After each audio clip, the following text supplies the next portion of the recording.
Hi, welcome to the Red Fairy Project, where you can find your weekly dose of inspiration to live healthy and happy. I did a video last year, I think it might have been actually in 2016, that I never expected to get so many comments and questions on, and it was called Why It's Okay to Take a Break. And I got many questions about relationships. The video itself focused only on romantic relationships for a couple of minutes, and then I was talking about other aspects in our life where we might be in need of taking a break. But I saw that there seems to be, I guess, a need out there to get a bit of guidance when it comes to romantic relationships. And so I'm 41 years old and I've had a few relationships in my life. I'm by no way an expert in romantic relations. I mean, it's just basically through my life experience that I've had different lessons learned from mistakes. And there is a big lesson that I have learned in the current relationship that I have. So I've been with the same wonderful man for 7 years now. And this relationship has taught me something that had been a challenge for me my whole life. And if you're a perfectionist, particularly, I think this is something you might struggle with yourself, but also in the relationships in your life, and not just necessarily romantic relationships. So before we get started, make sure that you subscribe if you're on YouTube. Subscribe to the channel. There's a beautiful button below. If you are on redfairyproject.com and you haven't signed up to the newsletter yet, make sure you do so. There is a link to that below as well. What is this magical ingredient that can make or break a relationship? Obviously, there are many, but I do think that this is the most important ingredient, other than love, obviously. It is accepting the other person as they are. And I'm sure this can resonate with you, and you can think of moments in your life and romantic relationships where you might have tried to change the other person. I know that I've been guilty of that. In the current relationship that I'm in, it's been, I think, my biggest success. I remember being in other relationships before and definitely trying to change the other person. Now, it might have been a sign that I wasn't with the right person, and if that's the case, then let that be a sign. If there is somebody in your life that you're constantly trying to change, maybe it's time to change that relationship in the sense that maybe you're not meant to be with that person. So, and I have to say, this goes both ways, right? So for you to be at peace and happy in the relationship, you must let the other person be themselves. But for me, one of the most important gifts that my boyfriend has given me is that he has always loved me exactly as I am. He doesn't criticize me. He doesn't make me feel bad. I don't feel like I have to be somebody else when I'm around him.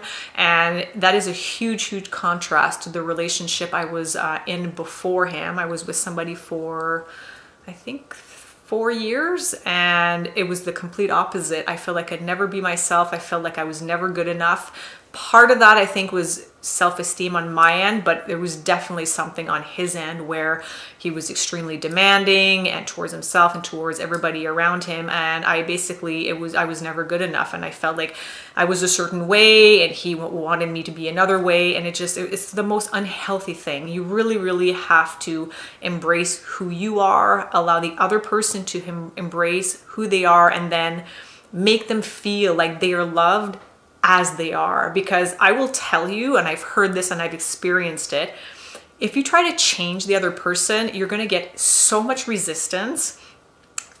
People want unconditional love, like not unconditional, like, oh, I'll cheat on you and you'll still stay with me, but unconditional in the sense that I can be who I am as a person and you will love me the way that I am. Not you will love me if, you know, I do this, you know, whatever your list of demands are. And yeah, I think that it can really be kind of counterintuitive or counterproductive. If you're trying to change the other person, the other person might resist it. Let's say you're in a relationship, you're super healthy, and you're trying to get the other person to eat more healthy. Let's say the person doesn't eat in a very healthy way.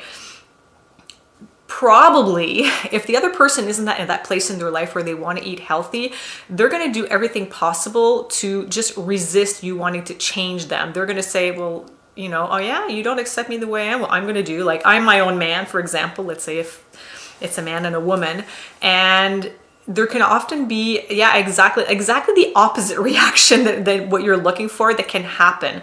So always remember to put yourself in the other person's shoes, and remember that all we want in life is to feel like we're loved and we're accepted, whether that's in a romantic relationship, in a friendship, family members, work, whatever it is.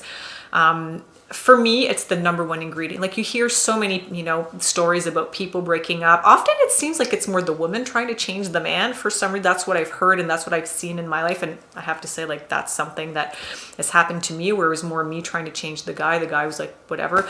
Although, as I said, in my previous relationship, it was more him trying to change me and not being happy with me. But that was really, really a big, big lesson for me, suffering so much in that relationship because the other person did not accept me for who I was. And then it eventually, over time, it just made me feel like there were all these things that were wrong with me, when in fact there wasn't. Not to say that I'm perfect, but it didn't suit him, and that's him, that's his problem, if you will. So, and now the opposite end of the spectrum, being with somebody that is just so accepting and loving, and even like he's really made me just embrace my quirks over, like, he loves my little quirks, what makes me unique.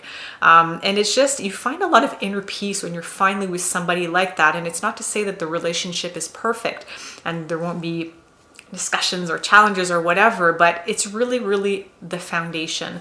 So look at that in your life, whether it's a romantic relationship or can even be a friendship, or maybe a relationship with a family member where there is a lot of friction, and try to determine if maybe that's the root of the problem, of the friction, where there's somebody somewhere that's not accepting the other person as they are, and think about if ever that's the case, if it's somebody that should be in your life.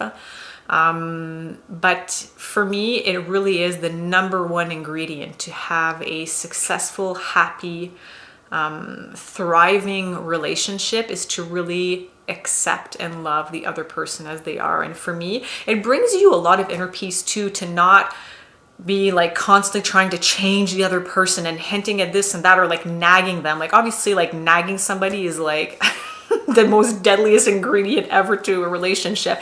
And yes, somehow, like, a lot of people fall into that trap. So it might seem obvious to you, but it isn't for everybody. And sometimes maybe we don't even realize that we're doing it.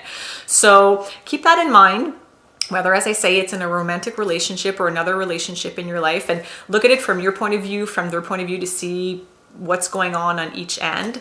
And yeah, if you're not in a relationship, keep that in mind when you do meet somebody. Notice how they behave with you regarding that point of view, and how you behave with them. So I hope this is helpful. I haven't done many videos on the whole romantic relationship topic. If it's something you find interesting, if it is something that you want me to touch on more, as I said, it's not that I'm an expert, but I've had some experience over the years in relationships, and there's a lot of lessons learned, and you can obviously read all sorts of books, and that's great, but I mean, the best way to learn lessons is through experience. So there's a lot of kind of key things that I've retained over the years, and that I've learned from different relationships, and I'm happy to say that I'm applying it to this relationship, and it's making it quite successful. So thank you for watching. Don't forget to subscribe, and I will see you next week. Love you. Bye.